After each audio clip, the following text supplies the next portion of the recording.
coming. All right, we'll start with questions. I guess, Coach, just to start, how important long-term for this team and their confidence was it to get 2 road wins last week? And as important as the wins were, it was just important to play well. And we had not done a good job on the boards. We had turned the ball over. We had missed a lot of shots. And so it was just good to get that. I felt like at Kennesaw State we played as cohesively as we had all year. They were really unselfish moving the ball. We did a great job of boxing out. We actually watched a positive rebounding film edit when we got back here on Monday. That's the first time this year we've had that opportunity, and so I was proud of that. And we still didn't shoot the ball very well. We still missed too many layups. We still didn't shoot the ball very well from the three-point line, and so we're not as bad at shooting as our numbers have been recently. But if we continue to play hard, play smart on defense, rebound the ball, take care of the ball, we can still have an opportunity to win. Yeah, as much as we talk about rebounding all season, it didn't dawn on me to look at the stats this weekend.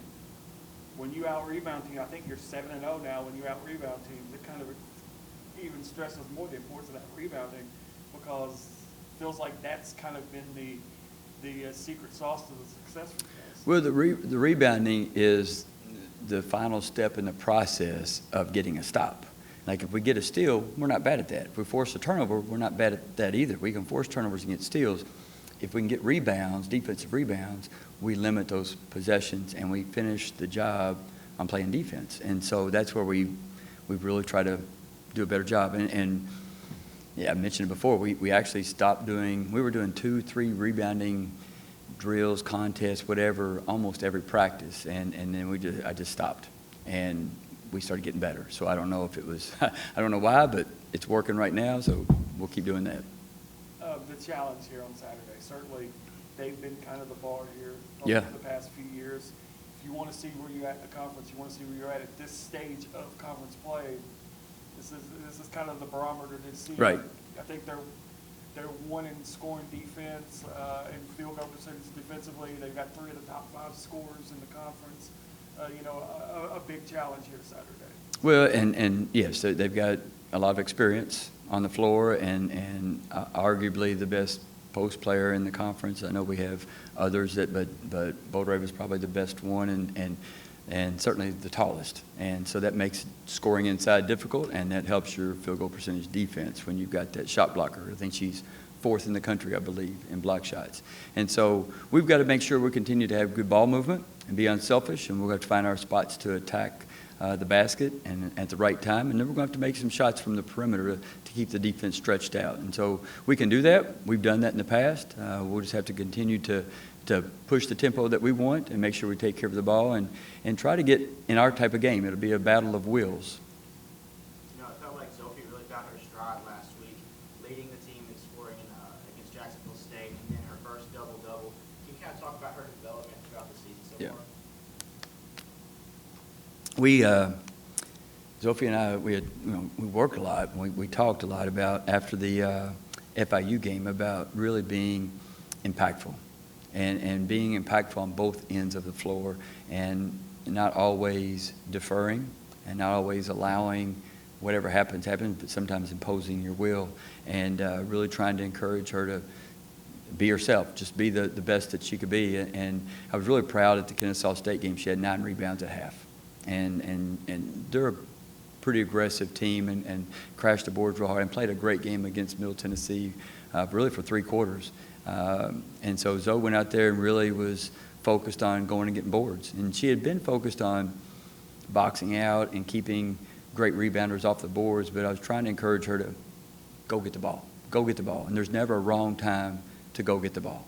And so she did that, and then we were doing some things really try to get her more touches, to make sure she got more looks, and she stepped up. And even then, I think that we probably left some on the table. But we need her to continue to grow and be that inside presence for us, as well as the outside presence that she can be.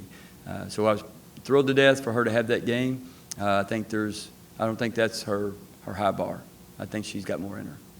You could kind of see, maybe the stats that show, you could kind of see it in the last 2 home games here, some spurts where she was being really physical with some really big players defensively, and maybe, that kind of I thought she worked really hard. Number 24, I can't pronounce her, I'm messing up her name, the FAU player, good player. She worked really hard against her, and she's as strong and as big as pretty much anybody in our conference, I believe. And so I thought she worked hard against Bella Smuda, against Liberty, and she did. And so you could kind of see that trend, and I just wanted her to know that we need her. We want her to be impactful. We want her to impose herself on the game sometimes, and we really wanted her to do that. And so she came out and just really, I thought, battled around the boards and felt confident looking at the rim. We need her to be a little bit more of a presence down there around the rim until we start getting some of those layups to fall. I know we've attacked the basket well, and it's not one or two. It seems like it's across the board. We've just left a lot of points on the board at the from missing layups. And so we worked on that, and hopefully we'll see a little bit higher productivity there. That'd be a nice stretch for you too, because basically the next 2 weeks you're at home. You know, the 2 games after this, the education day, and then another home game.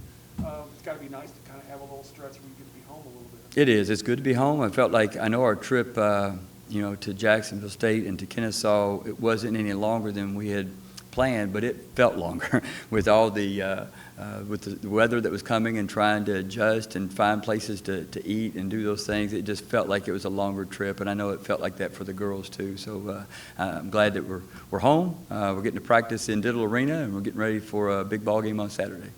No practices in conference rooms this week? Yeah, no, we don't have to tape off our court in here, so we can actually use our court. Yeah.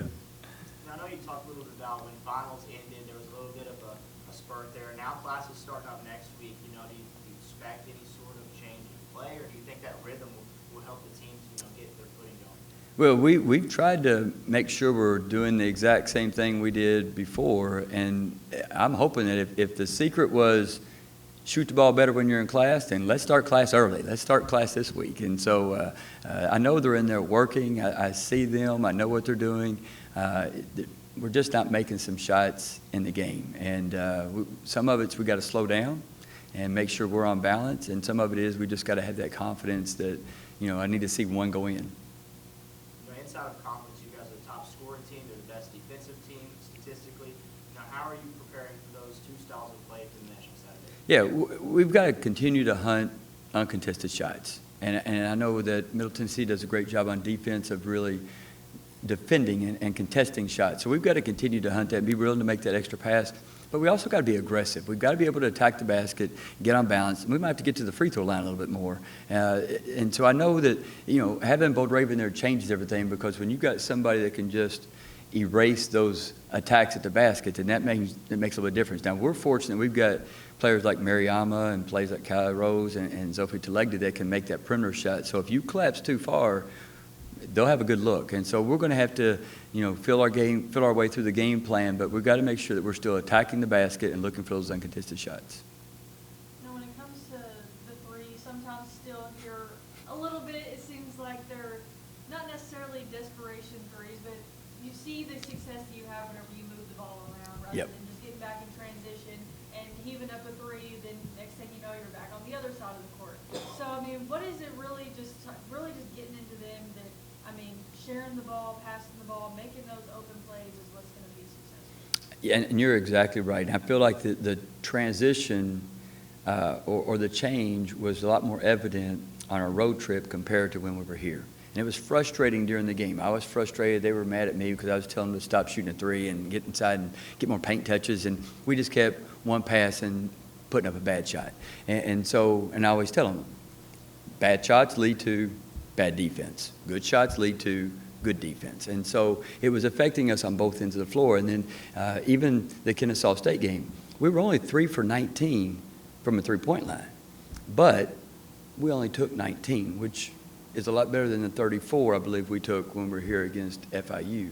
And so I'm fine with them taking those shots when you're making them, when you're shooting a high percentage. But we weren't shooting a high percentage, and we hadn't shot a high percentage even from Kentucky and Nevada and Oregon State. And so we need to recognize that and adjust and get more paint touches, let the ball change sides more, get back to moving the ball. And we really did that a lot better at Kennesaw State, a lot better. And I think it would be more evident had we finished some of those layups around the rim that we just blew. And so we've got to continue. That's what's been successful for us. What I stressed to them was we're still scoring 70, 66, 71. We're still scoring points without making threes. So we can win games. If we make threes, it makes it, maybe instead of 71, it's 81. Maybe instead of 70 points, it's 80, 85 points. And so we can still win games, but we've got to be able to adjust according to how we're playing. And we can't just run on the floor and just take the first quick three. Now, if a Casey Hayes is 4 for 4, I want her to pull the trigger on that one. If Lexi Mead, and Lexi's a great shooter, she's struggled here recently, but if Lexi's coming down and she's, 4 for 5, and she gets an open look, I'm fine with that one. I don't want somebody that's been 14% letting that thing fly at 22 seconds on the shot clock. So I really feel like we made that change on that road trip. And we did a lot. We were a lot more deliberate. We were a lot more intentional about how we were going to move the ball and the shots we were looking for. We still didn't shoot a great percentage. But I'll take that ball movement, that player movement, that unselfish play, and the rebounding, and we still got a chance. I know that you talked about making layups, and it seems like sometimes they not necessarily panic whenever they're under the basket, but it's like, oh, I need to get something up to draw the foul, rather than just trying to focus and, oh, I can get the and one here, maybe I can just draw the foul. Being able to finish under the basket That's it. is something that just is really going to push them over the edge. How do you really focus on that in practice? Well, we begin practice each day this week. Begin practice working on that, and really kind of the teaching point, I guess, is what you're kind of alluding to. The teaching point is on balance, under control, and you're exactly right. There's times when we're almost playing like we're in a foot race to the rim, and then we're surprised that we got there quickly, and we just throw it up as quickly as we can. And so you don't deserve a bailout call then. You don't deserve that. So if you take a good shot and you're on balance and under control, then maybe you get a call. And so that's what we've been working on every day to begin practice, making sure we're finishing at a higher percentage, but mainly staying on balance and being under control. Anything else? Thank you guys for coming out.